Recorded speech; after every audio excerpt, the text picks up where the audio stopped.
أعوذ بالله من الشيطان الرجيم. بسم الله الرحمن الرحيم. الحمد لله رب العالمين، والصلاة والسلام على محمد وعلى آله الطيبين الطاهرين، واللعنة الدائمة على أعداء الدين إلى قيام يوم الدين. اللهم كن لوليك الحجة ابن الحسن صلواتك عليه وعلى آبائه في هذه الساعة وفي كل ساعة وليا وحافظا وقائدا وناصرا ودليلا وعينا، حتى تسكنه أرضك طوعا وتمتعه فيها طويلا. صلوات بفرسيت.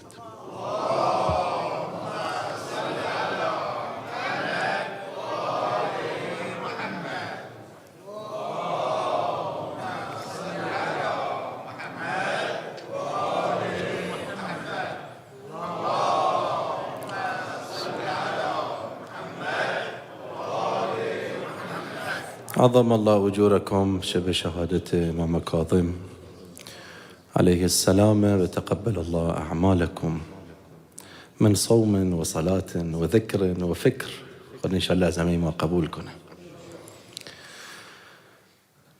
درباره سیره امام کاظم علیه السلام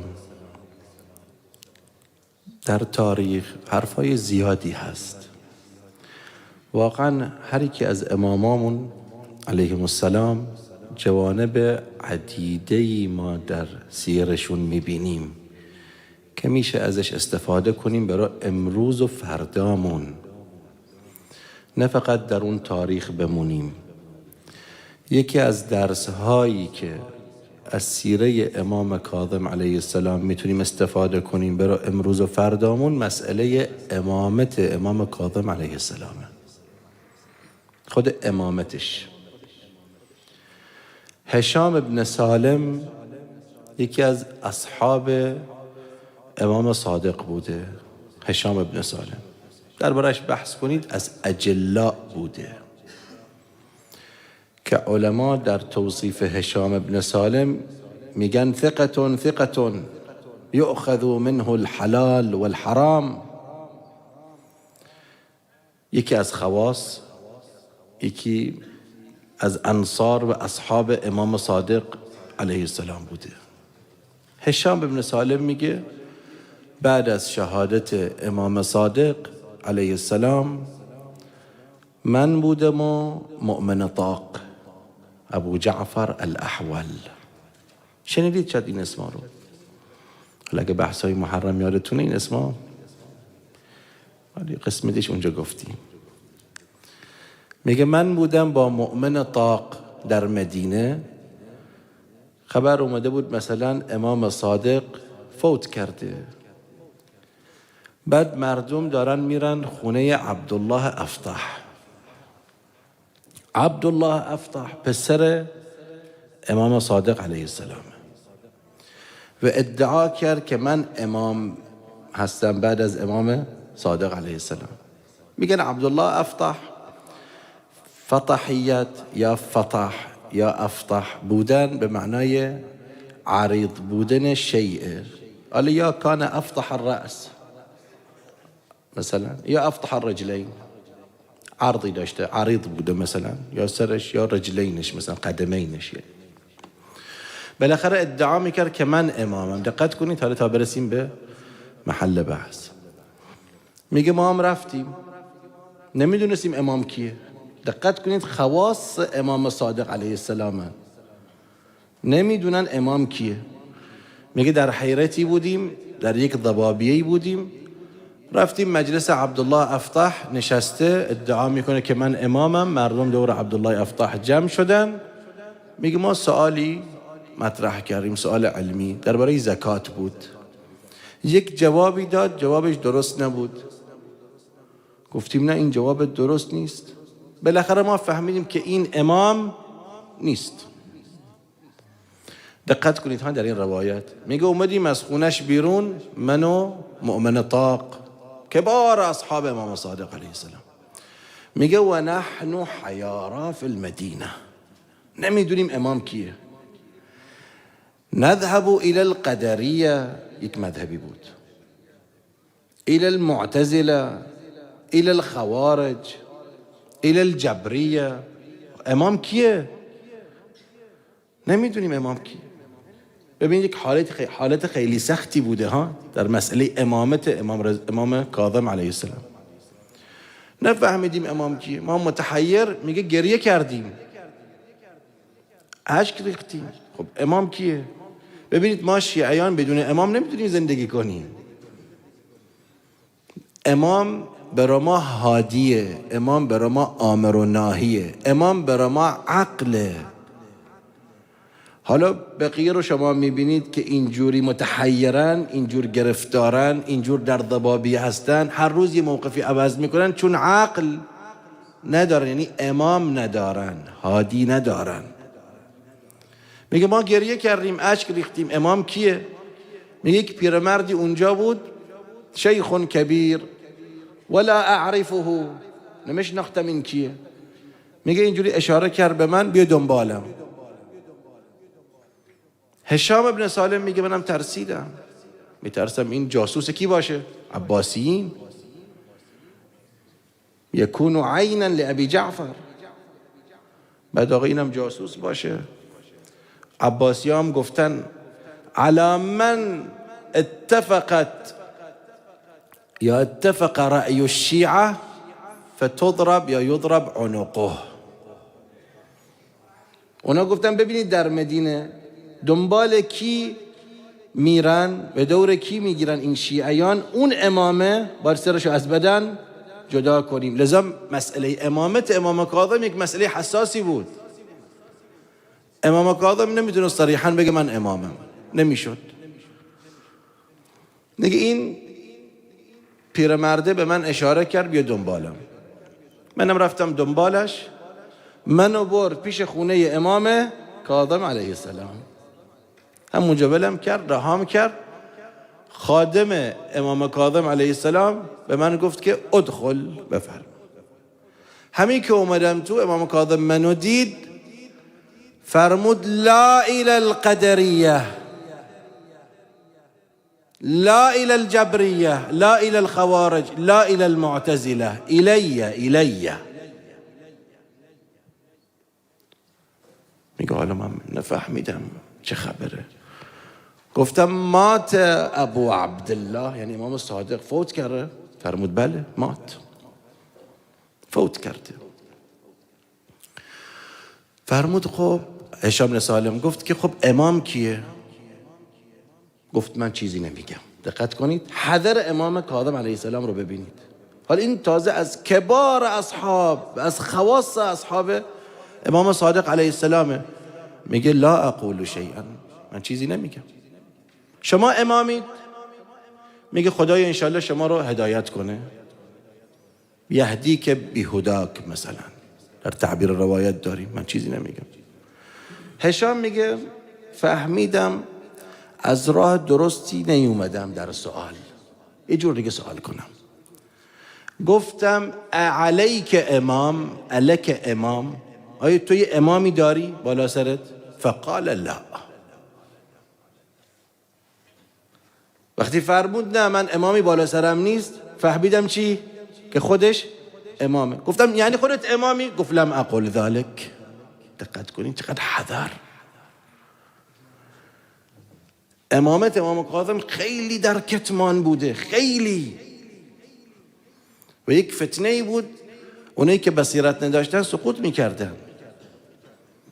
خب میگه اجلال و هیبت امام اینجوری در قلبم به وجود من، فهمیدم که این امامه. گفتم آقا اجازه میدی من برم به بقیه بگم شما امامید؟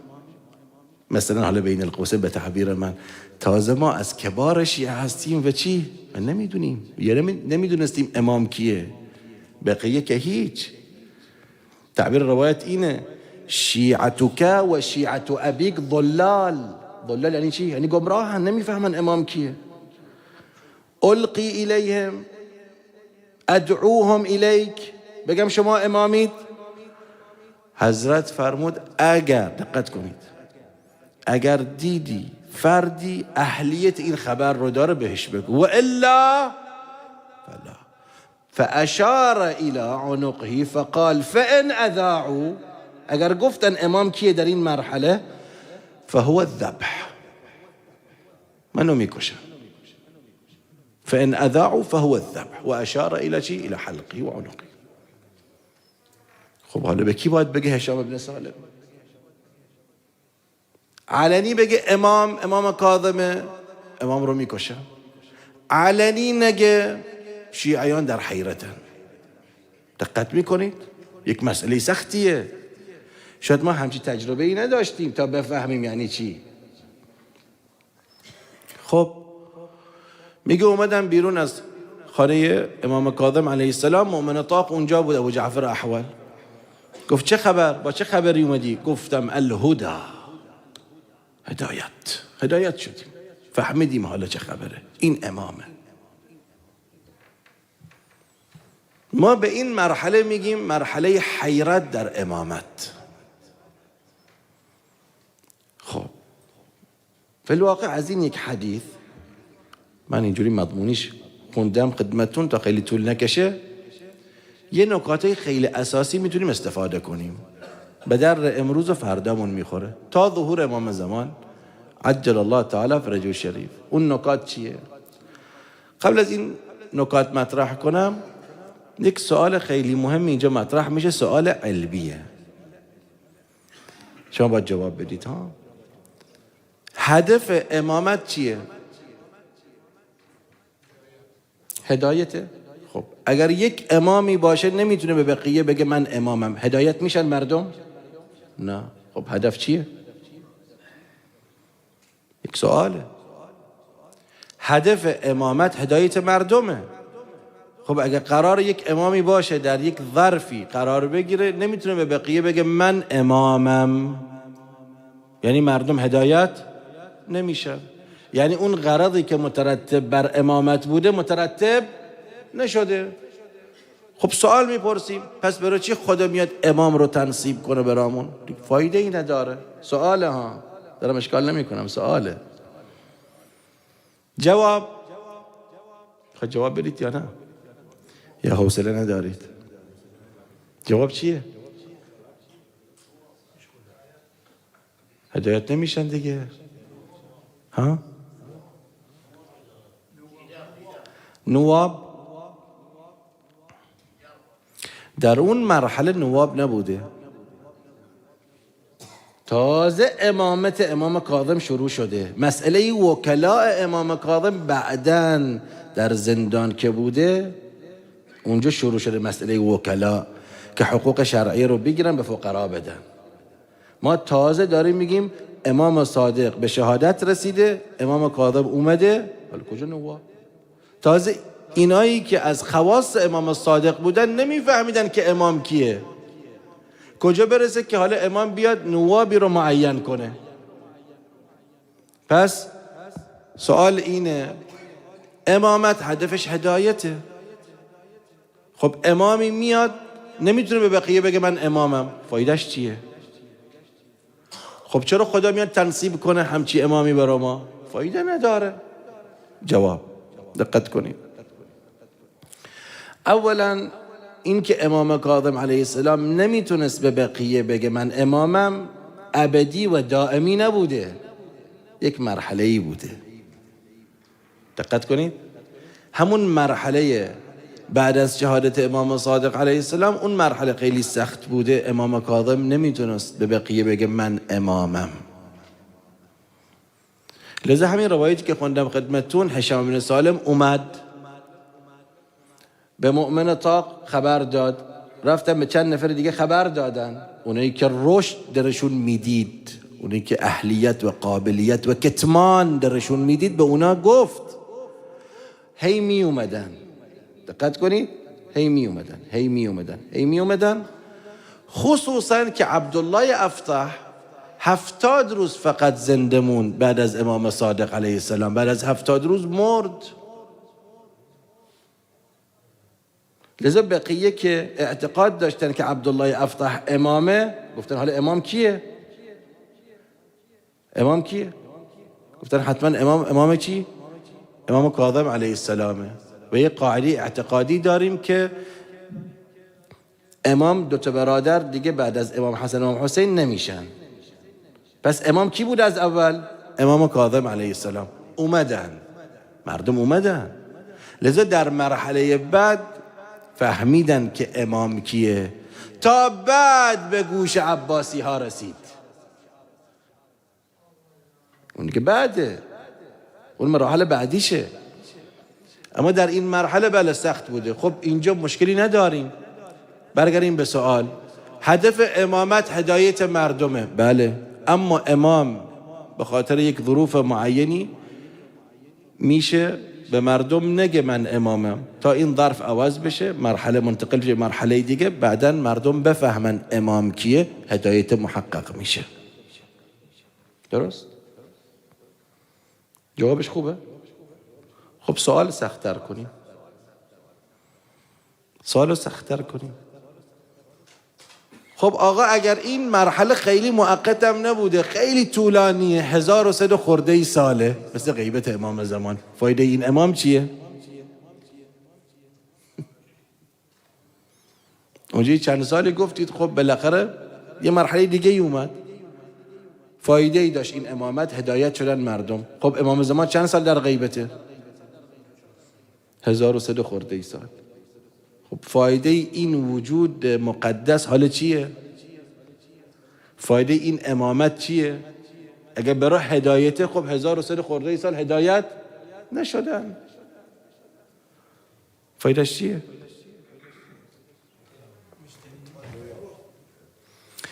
حالا نواب خاص بودن، نواب عام، خب علما نواب عامن، اما خب اون هدایتی که میگیم از طرف معصوم به ما میرسه خب نیست، حالا هست؟ یعنی بیاد امام تصدی کنه، امر کنه، نهی کنه، هست؟ نیست، خب در غیبته. حالا یه جایی تسدید میکنه، درست، یه جایی کمک میکنه، درست، خصوصا در اون نامه‌ای که به شیخ مفید فرستاد امام زمان عجل الله تعالی فرجه الشریف، علیک بالاجتهاد و علینا بالتسدید، ما تسدیدت میکنیم، این هست. اما اون فایده چی؟ اون فایده دقت کنید، میگیم اگر امام معصوم نباشه لساخت الارض باهلها، نه زمینی میمونه نه آسمونی میمونه. فایده وجود امام معصوم علیه السلام حتی اگر نتونه ظهور پیدا کنه یا به بقیه بگه من امامم، فایدهش اینه، میگن فایده تکوینی، اگر نباشه لساخت الارض باهلها ولماجت الارض باهلها. لذا اگر امام زمان امروز نباشه، هیچی که از ما اینجا دیگه نیست، نه زمینی داریم نه آسمونی داریم، نه رزق و روزی داریم، هیچی نداریم، چون واسطه فیضه، نه که خودش خداست، نه، واسطه فیضه. خب پس امامت امام کاظم علیه السلام سخت بوده، حیرت بوده، فتنه ای بود، نمیدونستیم امام کیه. در این فتنه های امامت و کسی میاد ادعا بکنه که من امامم، مثل عبدالله افتح، شیعیان اینجا باید یه مقدار خودشونو به زحمت بیندازن. یعنی چی؟ این نکات خیلی مهمه، به در امروزمون میخوره. یه وقت آقا از پیغمبر اکرم مشنوید که من کنت مولاه فهذا علی مولاه، خیلی نمیخواد خودتو به زحمت بیاندازی. روشنه. یه وقتایی از پیغمبر مشنوی که الحسن و الحسین امامان قاما، او نمیخواد خودتو به زحمت بیاندازی، یعنی نمیخواد اعمال فکر کنی، نمیخواد هی سرج مثلا ذهنی و فکری بکنی، نه، شنیدی به گوشت، با گوشت شنیدی، دنبال این خبر میری، هدایت شدی، درست. اما یه جاهایی چیزی به گوشت نمیرسه، باید با فکرت، با اعمال فکر و نظر فکر بزنی، بفهمی حالا امام کیه. خب چطور فکر کنم؟ همینجور بفهم امام کیه؟ نه، خب یه ضوابطی داریم، یک معایری داریم، وفق اون معایر باید دنبال مصداقش بگردی. این مصداقش کیه؟ مثلا حالا همه شما بریم در همون سالهای چی امام کاظم علیه السلام، فرض کنیم اونجا داریم زندگی میکنیم، امام صادق شهید شده، عبدالله افتح ادعا میکنه امامه، امام کاظم ادعایی نمیکنه، هیچ کس هم خبر نداره امام کیه. امام کیه؟ شما به نظرتون امام کیه؟ خبری نیست از امام صادق، خبری نیست فعلا، به گوش مردم نرسیده که امام کیه. خب از کجا میفهمی امام کیه؟ یعنی دنبال کدوم صفات میگردی که این صفات در یک شخصی باشه که بگی این امامه؟ ها؟ معصوم؟ خب از کجا بفهمم من عبدالله افتح معصومه یا نه؟ باید ملاحظه بکنم که حالا در یک مواقفی، در یک مثلا جایی مثلا حرامی باشه، ترک اولایی باشه، درست؟ اما حالا چه کار کنم؟ یه چیز سریعتر از معیار عصمت درسته ها، چیز سریعتر میخوایم. اعلمیت درسته، علمیت کار درسته. چرا علمیت درسته؟ باید دنبال فردی بگردی، هر سوالی بپرسی چی؟ حاضر جواب باشه.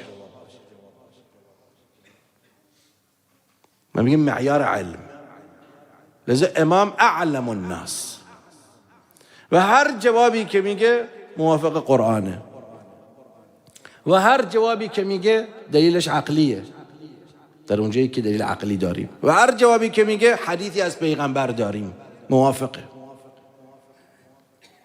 باید دنبال اعلم الناس بگردی. اعلم کیه؟ که هر چی بپرسم جواب داره، جایی نیست گیر کنه، جایی نیست جوابش اشتباه باشه، جایی نیست جوابش خلاف عقله، جایی نیست جوابش خلاف قرآنه، خلاف سنت قطعی پیغمبره، نیست. لذا این خواص امام صادق رفتن پیش عبدالله افتح سوالی پرسیدن در مورد زکات، فهمیدن که این آقا امام نیست. یا بعضیا در دوران حسن مثنا، پسر امام حسن مجتبی علیه السلام، اعتقاد داشتن که حسن مثنا چی؟ امامه. یه سوالاتی پرسیدن، فهمیدن این امام همون راه علمه، از راه علم میفهمی. پیغمبر وقتی میخواست امیرالمومنین رو توصیف کنه براشون میگفت علی اعلم الناس، اعلم الناس علیه.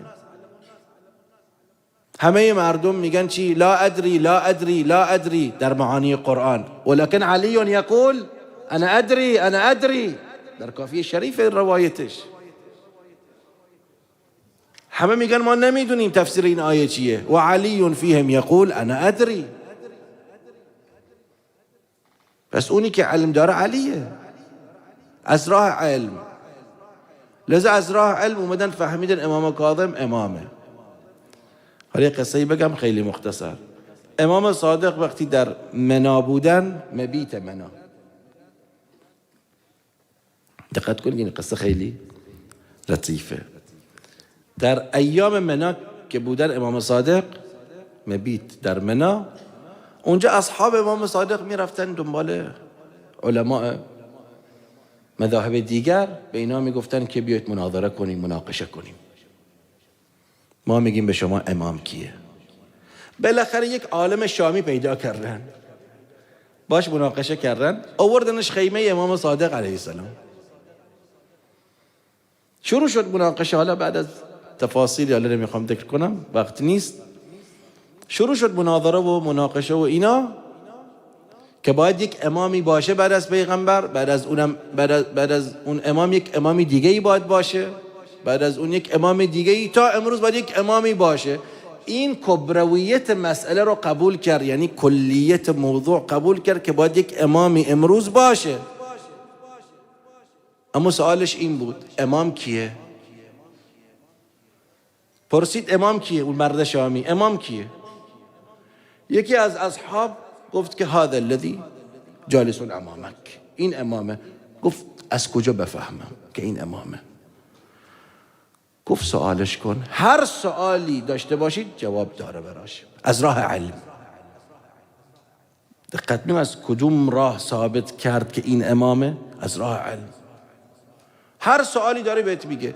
امام صادقی نگاهی به این مرد شامی کرد، فرمود که الا اخبرک بمسیری که من الشام الی هنا،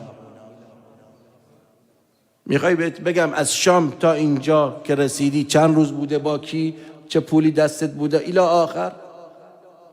یه چیزای امام صادق به این آقا فرمود، این آقا شیعه شد. از کدوم راه؟ از راه علم. از این راه میفهمیم در فتنه های امامت و ادعاها، در فتنه ادعاات هر کسی ادعایی میکنه راهش راه علمه. خب حالا این یک درس خیلی مهم در تاریخ امام کاظم به در چی میخوره امروز؟ ما امروز در عصری زندگی میکنیم همش ادعاءاته. دقت کنید.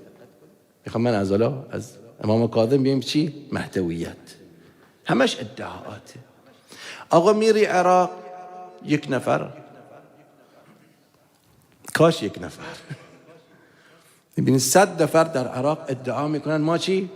ما امام زمانیم، یا ما نائب امام زمانیم، یمانی، همون یمانی که در عراق ادعا میکنه، یا ما اتصال و تواصل با امام زمان داریم، یا ما یکی از یاران امام، با هر عنوان از این عناوین ادعا میکنه. آقا میری مشای 40، یک نفر بیاد با شما حرف میزنه، میخوای بری ملاقات امام زمان؟ بله. آقا این آقا نائب امام زمانه. میای بحرین اینجا، ببینی افرادی هستن ادعا میکنن که چی؟ ما یک تواصل و ارتباطی با امام زمان داریم. جای دیگه میری، نمیدونم، میگه این امام زمانه. حالا ما میبینیم هر چند سالی یک نفر سر کلش پیدا میشه که ادعا میکنه امام زمانه. ادعاات در زمان غیبت زیاده. روایات هم داریم که لا یخرج القائم حتی یخرج نحو 60 کذابا كلهم یقول انا نبی. 60 نفر میان، 60 نفر، حالا ممکنه یعنی خیلی بیشتر، هر کدوم از اینا میگه من پیغمبرم. حالا یا پیغمبره، یا امامه، یا نائبه، یا تواصل داره.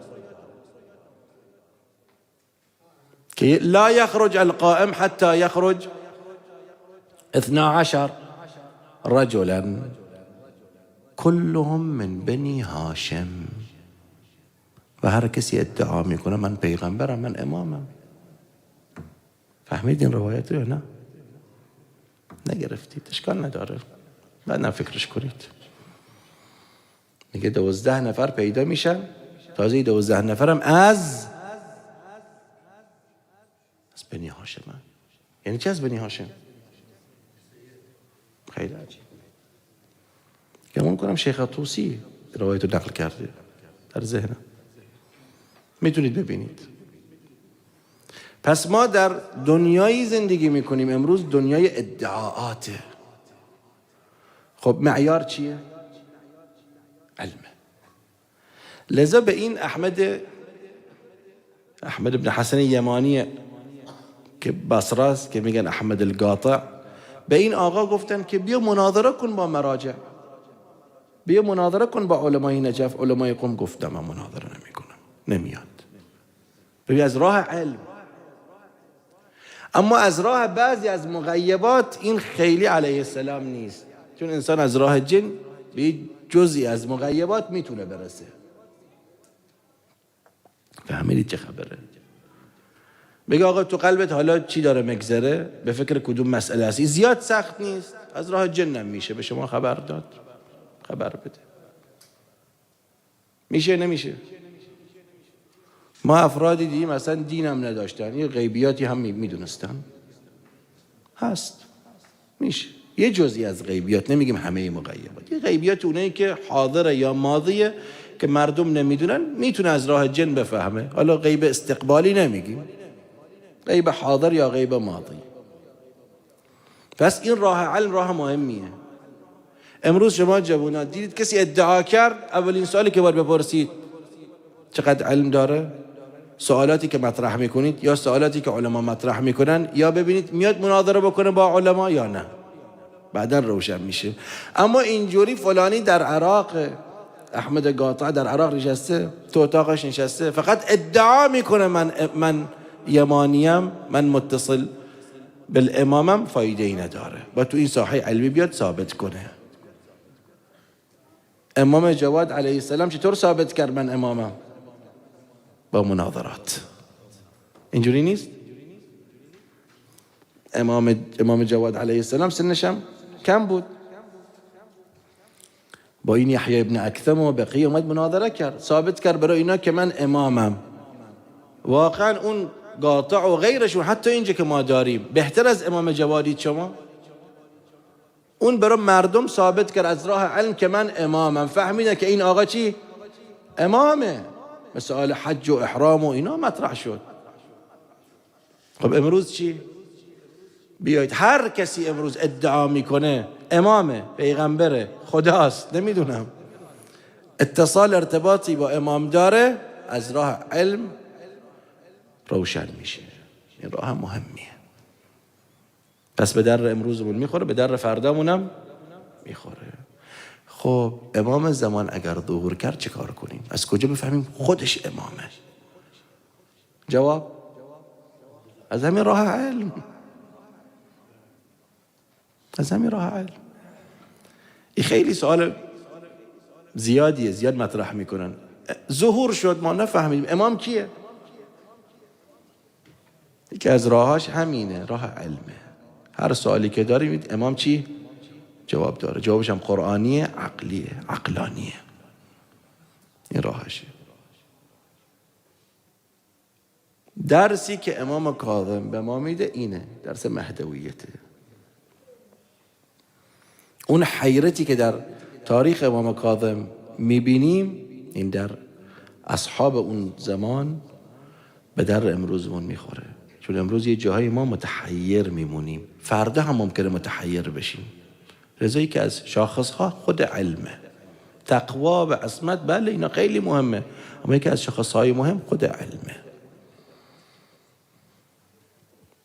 پیغمبرم وقتی اومد ثابت کرد برای اینا که من پیغمبرم، از کدوم راه وارد شد؟ علم. قرآن میگه این آقا نه پیش کسی درس خونده. در ظاهر اونا میدونستن که چی؟ امیه. یعنی در ظاهر پیش کسی درس نخونده، اما علم داشت یا نه؟ گفتن یک شخصی که علم داره و در ظاهر امی، یعنی پیش کسی درس نخونده، نتیجهش این میشه راهش راه اعجازیه، از جای دیگه این علمه به دست آورده، ثابت کرد که خودش چی؟ پیغمبره. راه چی؟ راه علم.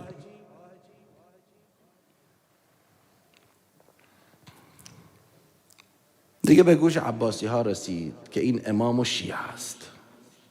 امام کاظم امامه. رفتن به هارون خبر دادن که یک امیری اینجا و یک امیری در مدینه، امیرالمؤمنین دوتا. گفت چطور؟ گفت موسی بن جعفر در مدینه تجبا الیه الاموال، داره ادعا میکنه امیرالمؤمنینه. تو هم میگی من امیرالمؤمنینم، مگه میشه دوتا امیرالمؤمنین در یک زمان؟ ببین چطور هارون رو تحریک کرد.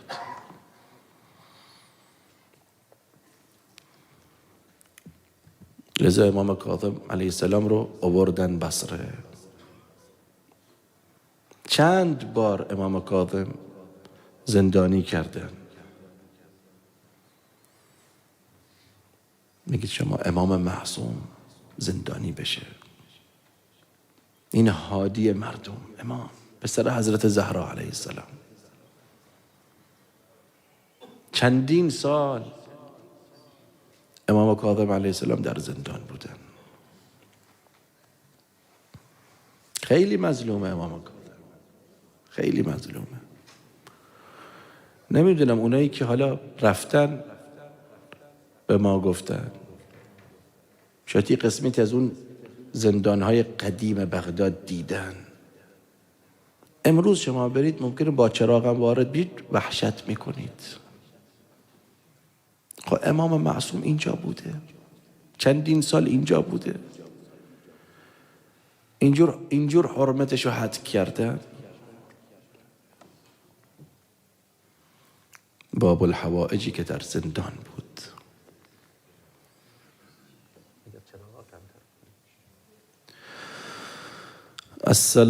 السلام على حليف السجدة الطويلة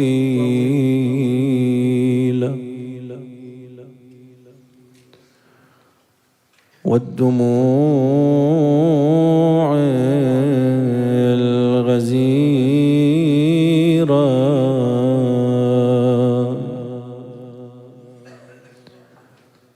والمناجاة الكثيرة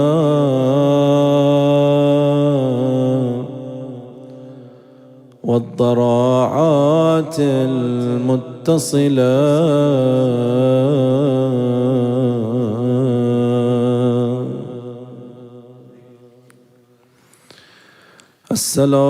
السلام على مقر النهى والعاد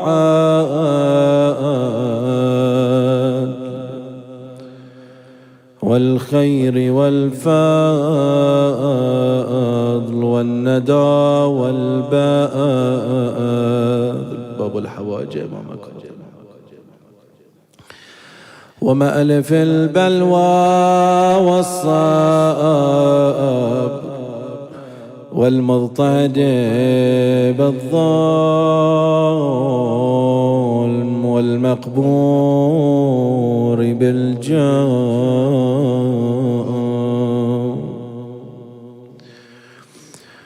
السلام على المعذب في قعر السجون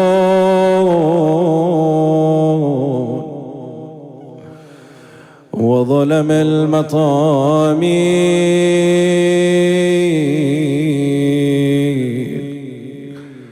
ذي الساق المرضوض بحلق القيود. ما خاک پای حضرت موسی بن جعفری در سایه سار رحمت موسی بن جعفری داده به ما زیادتر از آن چه خواستیم. شرمنده عنایت موسی بن جعفری مدیون لطف بی حد این خانواده ایم. ما نوکران عطرت موسی بن جعفری، ما نسل پشت نسل گدایان سفره دولت سرای عزت موسی بن جعفری.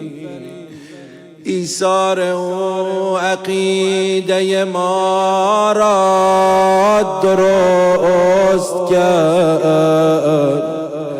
ما شیعه کرامت موسی بن جعفری با یاد روزه های سیه چال سالان گریه کنان غربت موسی بن جعفری. زنجیر و ساق پا و نم خاکای سرد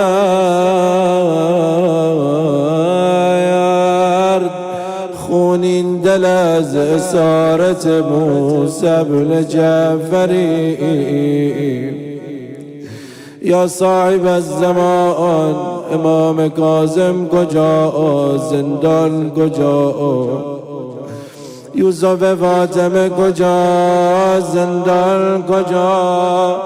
تو را بردن نامردایان از این زندان به آن زندان. شدی با خون دل مهمان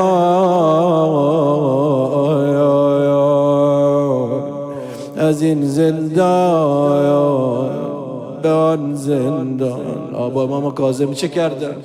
شنیدم در غل و زنجیر با توهین پی در پی تو را انداخت زندان بان به این زندان به آن زندان. مناجاتت دو چندان شد پس از هر سجدت میرم صدای جذبه قرآن از این زندان به آن زندان. در چاه زندان با دل شکسته ای دعا میکرد امام کاظم سیدی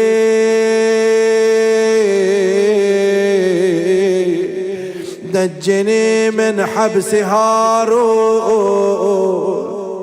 وخلصني من هارون يا رب بحق مادرم خلصني يا رب يا رب جد أتهرم خلصني يا رب يا رب عن زنداني زندان كوفة بأم جان مزدرم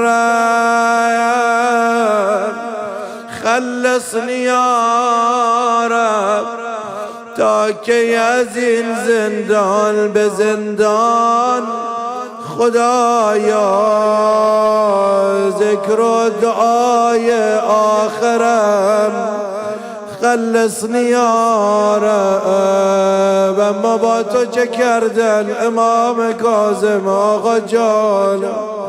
دستش به زنجیر است تو پایش را شکستن با ناسزا بغض صدایش را شکستن سجاده را از زیر پای او کشیدن تا حرمت یا ربنایش را کشیدن. این چند زندانبان که دورش را گرفتند زیر لگدها چند جایش را شکستند. برخاست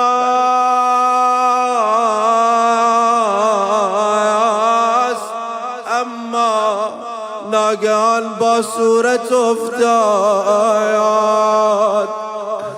نامردها حتی عصایش را شکستن، حتی دم افطارم چیزی نمیخورد.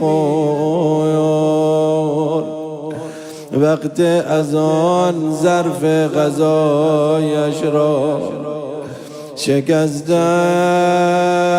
هارون ملعون به سندی ابن شایک سفارش کرده بود آقا را اذیت کن، آزار بده. یا صاحب الزمان معذرت میخوام آقا جانم، مولامون روزا روزه میگره. شبا انگام افطار می اومد با تازیان پذیرایی می کرد، از تازیان خوردن حضرت نگو دیگر. ارسیه رسیده به ایشان ز مادرم، ای زیر لب صدا میزد مادر مادر مادر.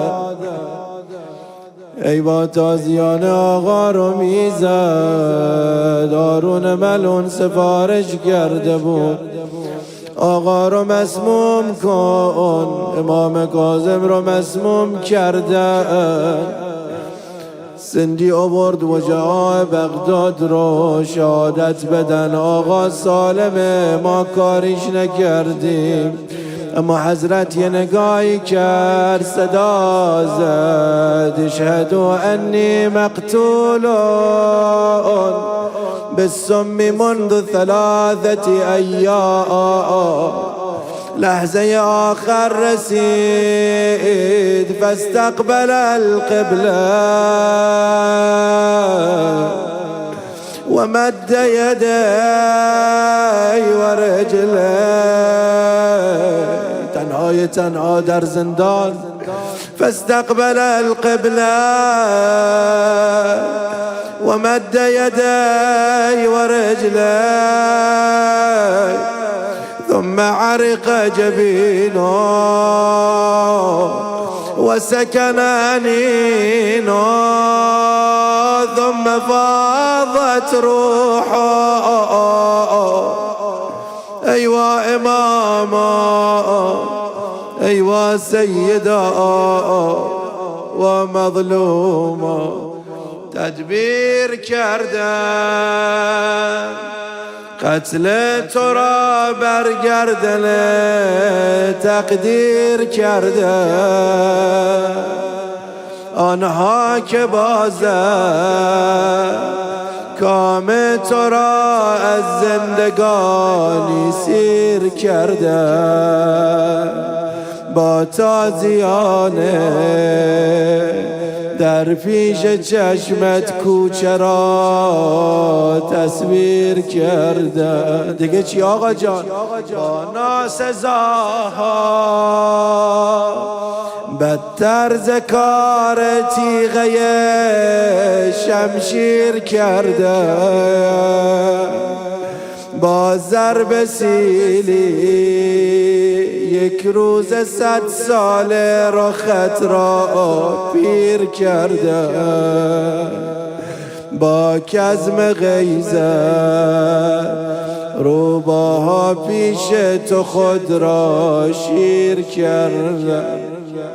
بمیرم برات آقا جانم. نش امام کاظم را بردن بالای جسر الرصافه بغداد. ای داشتن صدا می زدن هذا امام الرافضه هذا امام الرافضه فاعرفوه. مردم اومدن دور جنازه امام کاظم جمع شدن.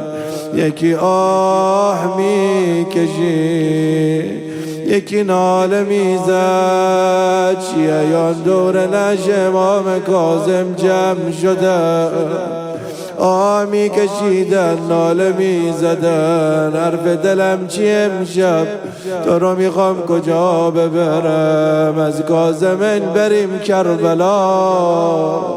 لا یوم که یومی که یا ابا عبدالله. شکر خدا نشه تو را بی سر ندیده. زخم سنان بر رویان پیکر ندید. شکر خدا کشی ایال بودند آن روز، مردم تو را بیار و بیابر ندیدند. آقا خدا شکر خدا آن روز دختران نبودند، پای تو را آن لحظه آخر ندیدند. آقا خدا را شکر مردم حنجرت را درگیر با کندی یک خنجر ندیدند. جانم فدای آن غریبی که به جسمش جایی برای بوسه خواهر ندیدند. دور ابی عبدالله جمع شدن فرقتون بالسیوف فرقة بالسهام فرقة بالعصا والحجارة. برم جلوتر يا ناشا بشارة امام كاظم وقد ضعف عن القتال، فبينما وكذلك يا صاحب الزمان إذ جاءه حجران فأصاب جبهته. لباس عربی شو بالا زد، سفیدی سینه‌اش پیدا شد، فجاءه سهمان محدد مسموم له 3 شعاع،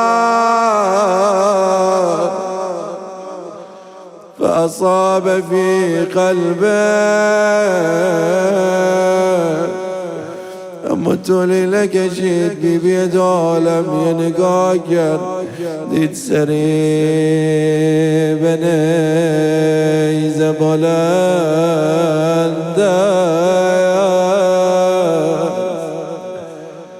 در برابر زینب.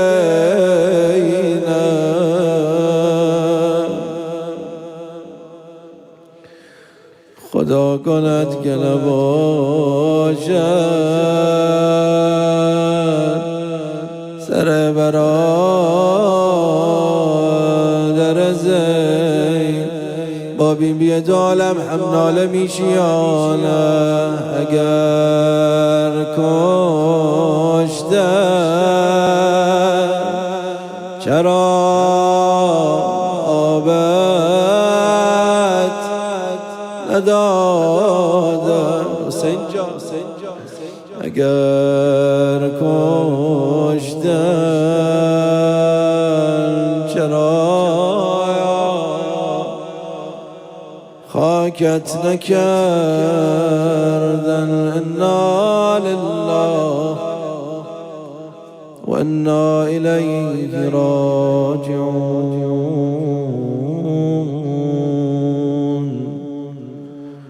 وسيعلم الذين ظلموا أي منقلب ينقلبون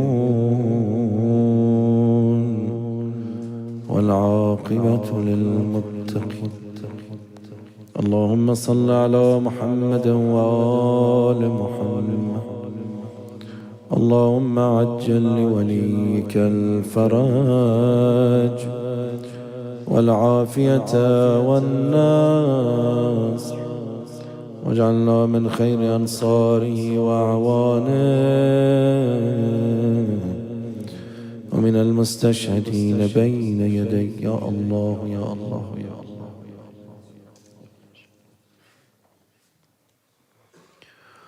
اللهم اشف كل مريض لا سيما المرضى المنظورين. التماس دعا گفتن برای مریضا با هم دیگه سه مرتبه اما یجیب بخون. اما یجیبون